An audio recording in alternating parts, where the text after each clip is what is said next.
अगर मैं आप लोगों से पूछूं कि आप लोगों में से कितने ऐसे लोग हैं जिन्होंने हार्ट ब्रेक एक्सपीरियंस किया है, तो 90 to 95% लोग ऐसे होंगे जो ये बोलेंगे कि हमने किया है। हमारी जनरेशन के तो होंगे ही होंगे।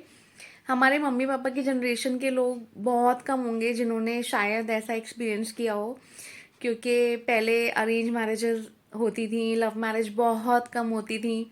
तो उन लोग को शायद चांस ही नहीं मिलता था कि किसी के साथ आप इन्वॉल्व हो जाओ, फिर सामने वाला आपको डिच कर दे और आपका दिल टूटे और आपको वो दर्द, वो आह जो हमें होती है वो महसूस हो कि यार जब दिल टूटता है तो इतना दर्द होता है।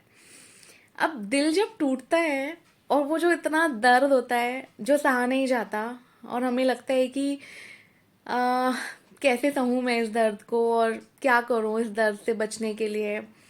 Most of the times people take some bad decisions as well, and कई बार लोग उस चीज़ से बाहर आने के लिए काउंसलर्स की भी हेल्प लेते हैं। कुछ लोग डिप्रेशन में चले जाते हैं, एक्सट्रीम डिप्रेशन में भी चले जाते हैं। So now the question comes कि हार्ट ब्रेक क्यों होता है, हमें ऐसा क्यों फील होता है कि हमारा दिल टूट गया, या हमें ऐसा क्यों लगता है कि किसी एक इंसान के बिना हम नहीं रह सकते, उसके बिना हमारी ज़िंदगी अधूरी है, हमें वही इंसान चाहिए। और वैलिडेशन और प्यार और अपनापन, केयर, वो सब कुछ हमें सिर्फ एक उसी इंसान से चाहिए। हम अपने ऊपर नहीं डिपेंडेंट होते इन सब चीज़ों के लिए। हमें चाहिए कि भैया मैं जिससे प्यार करता हूँ या करती हूँ वो भी मुझसे उतना ही प्यार करे, वो क्यों नहीं कर रहा है। और जब वो हमें छोड़ के चला जाता है तो हमें दुख होता है। तो यहाँ पे हमारी भगवत गीता एंटर होती है। अगर मेरा सजेशन है आप सबसे, specially to the new generation, कि आप लोग भगवत गीता का एक पेज डेली पढ़ो। उसमें सच में हमारी पूरी जिंदगी का सार है। भगवत गीता का एक बहुत अच्छा श्लोक है, मात्रा स्पर्शास्तु कौन्तेय शीतोष्ण सुख दुग्धः आगमा पाइनो नित्या स्ताम स्थितिक्षिक्ष्व भारता।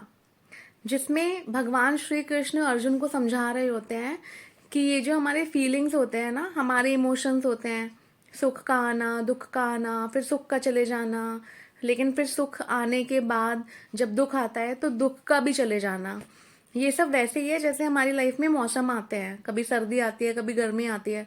लेकिन हमेशा ऐसा नहीं होता ना कि गर्मी है तो गर्मी ही है या सर्दी है तो सर्दी ही है। तो जैसे वेदर और मौसम ये सब चीज़ें चेंज होती हैं, वैसे ही हमारे इमोशंस भी चेंज होते हैं।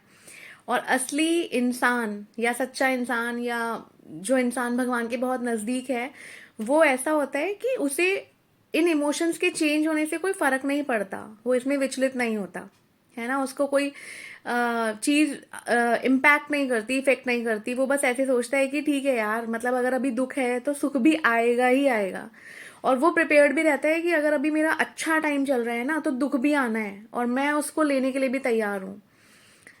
तो मुझे लगता है कि आज की जनरेशन को और हमारी जनरेशन को भी, मतलब मुझे लगता है कि हम लोगों को ये समझने की बहुत ज़्यादा ज़रूरत है कि भाई कुछ भी हो जाए ना जिंदगी में, that is not the end of the life. Sometimes we take bad decisions, wrong decisions in life, but वो नहीं करना चाहिए, क्योंकि दिस टू शैल पास। और ये बिल्कुल सच बात है, इसमें कुछ भी ऐसा नहीं है कि बस किताबों में लिखा है और किताबों में ये चीज़ें अच्छी लगती हैं।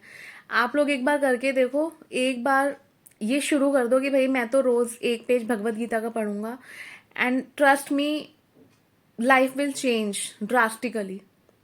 राधे राधे।